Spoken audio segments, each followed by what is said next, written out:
अरे एलविश भाई के आगे कोई बोल सकता है क्या? एलविश भाई।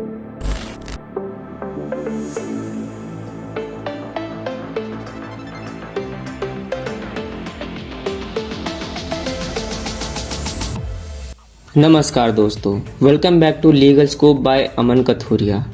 आज का टॉपिक है कुछ हटके कुछ अलग। एल्विश यादव और उसके स्नेक वेनम के रेप पार्टी की एक लीगैलिटी साइड। ये वीडियो का पर्पस अपना जजमेंट देना तो बिल्कुल नहीं है, पर हाँ ये वीडियो आपको कुछ ऐसी जानकारी दे देगी जो एल्विश यादव के केस से जुड़ी है। Obviously it's legal side.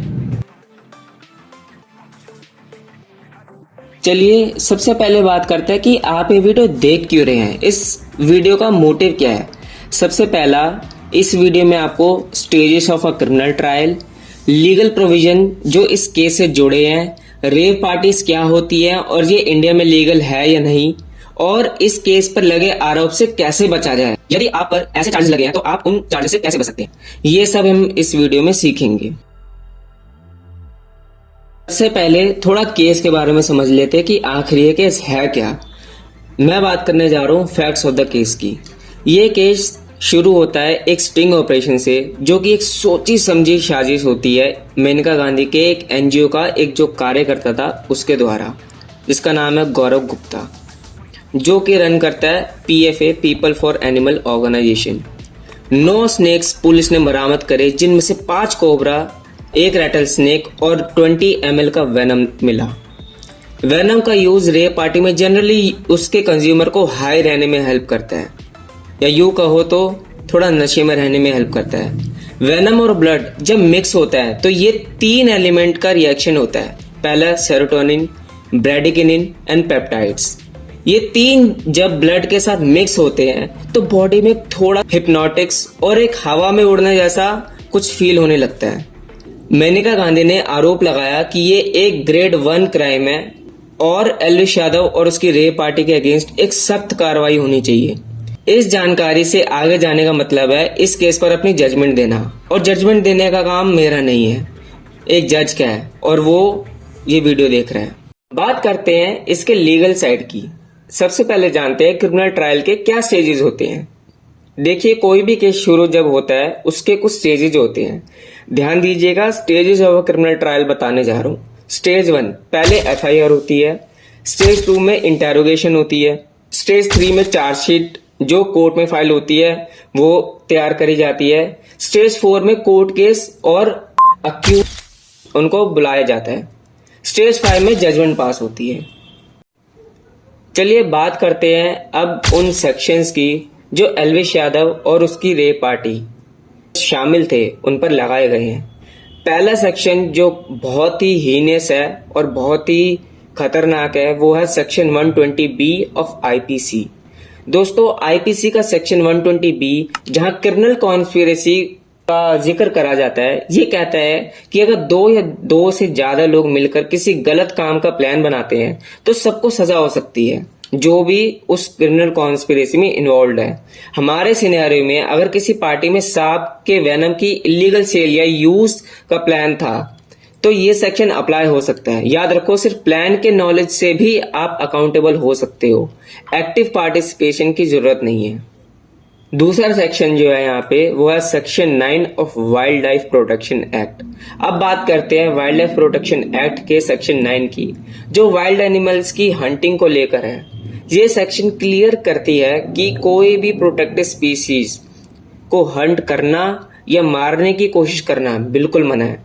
अगर कोई भी प्रोटेक्टेड जानवर को इलीगली हंट करता है या कोई उसको नुकसान पहुंचाने की कोशिश करता है तो इस सेक्शन के तहत स्ट्रिक्ट एक्शन लिया जाएगा उस व्यक्ति के खिलाफ।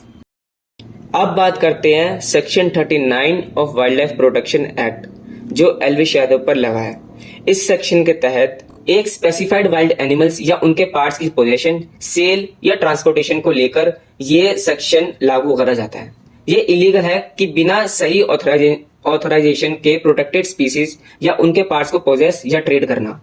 इस सेक्शन का एम है वाइल्ड लाइफ की इलीगल ट्रेडिंग और एक्सप्लॉइटेशन को रोकना। अब बात करते हैं एक दूसरे सेक्शन की जो एल्विश यादव पर लगा है, section 48A of wild life protection act. इस एक्ट के प्रोविजन को तोड़ने पर पेनल्टीज के बारे में बताता है। इस सेक्शन के अनुसार एक्ट के प्रोविजन की कोई भी वायलेशन सीरियस फाइन या इम्प्रिजनमेंट के साथ हो सकती है। यह सेक्शन एक्ट के रेगुलेशंस को फॉलो करने में हेल्प करता है। दूसरा सेक्शन जो लगाया गया है वो है सेक्शन 49। इसमें वो प्रोविजंस है जो confiscation of vehicles, fire arms, traps या किसी भी इक्विपमेंट की बात करेगी है जो एक्ट के कॉन्ट्रावेंशन में यूज हुआ हो किसी जानवर या स्पीशीज को पकड़ने के लिए। ये अथॉरिटीज को एम्पावर करता है कि वो किसी भी इलीगल हंटिंग या ट्रेडिंग में यूज होने वाले आइटम्स को सीज कर सके। दूसरा सेक्शन जो हमारे सामने आया है, जो एलवी शादव पर लगाया गया है, वो है section 50 of wild life protection act, जो ऑथराइज ऑफिसर्स को सर्च और सीजर का पावर देता है। ये ऑफिसर्स को अलाउ करता है कि वो किसी भी जगह में एंटर करके सर्च कर सके जहां उन्हें लगता है कि वाइल्ड लाइफ प्रोटेक्शन एक्ट कोई भी वायलेशन हो रखी है। इस प्रोविजन से अथॉरिटीज एक्ट को एनफोर्स कर सकते हैं और नेसेसरी एक्शन ले सकते हैं। चलिए आखिरी सेक्शन के बारे में बात करते हैं, जो कि है section 51 of wild life protection act. Last में आता है सेक्शन 51, जो स्पेसिफाई करता है सर्टेन ऑफेंसेस को जो सीरियस है और नॉन बेलेबल होते हैं अंडर दिस एक्ट। ये कैटेगराइज करता है कि कौन से ऑफेंसेस ग्रेव होते हैं और स्ट्रिक्ट एक्शन लेने के लिए अथॉरिटीज को एम्पावर करता है ये सेक्शन एनिमल्स पर हो रहे अत्याचारों पर। चलिए अब लीगैलिटी जान लेते हैं रेव पार्टीज। सबसे पहले जानते हैं ये रेव पार्टीज होती क्या है। चलिए शुरू करते हैं हमारी वीडियो को एक और इंटरेस्टिंग एंगल से। सबसे पहले समझते हैं रेव पार्टीज होती क्या है। रेव पार्टीज की एक ऐसी सच्चाई जो शायद ही किसी को पता हो। रेव पार्टी एक ऐसी पार्टी होती है जिसमें ईडीएम म्यूजिक बजाया जाता है, लाइट्स फ्लैश आउट फ्लैश इन होती है और लोग डांस करते हैं जैसे कोई काल्पनिक डांस कंपटीशन चल रहा हो। काल्पनिक शब्द का प्रयोग मैंने इसलिए करा क्योंकि यहाँ पे सिर्फ डांस नहीं होता, यहाँ पे वो सारी चीजें होती हैं जो जनरली इलीगल है, जैसे ड्रग्स का इस्तेमाल होना, प्रोस्टिट्यूशन। और ये सब छोड़ो, सवाल तो ये है रेव पार्टीज इंडिया में लीगल है या इलीगल। वेल टेक्निकली लीगल है, लेकिन कुछ कंडीशन के अंडर अगर ये ऑर्गेनाइज करवाई जाए। अथॉरिटीज को पता होना चाहिए, प्रॉपर परमिशन होनी चाहिए और सेफ्टी मेजर्स को फॉलो किया जाना चाहिए, तब ये पार्टीज इंडिया में लीगल है। चलिए अब बात करते हैं उस पार्ट की जिस पार्ट का कुछ लोगों को बेसब्री से इंतजार था कि जो चार्जेस एलवी शादव पर लगे हैं, यदि ये चार्जेस अगर आप पर लगे होते तो आपके पास क्या डिफेंस था।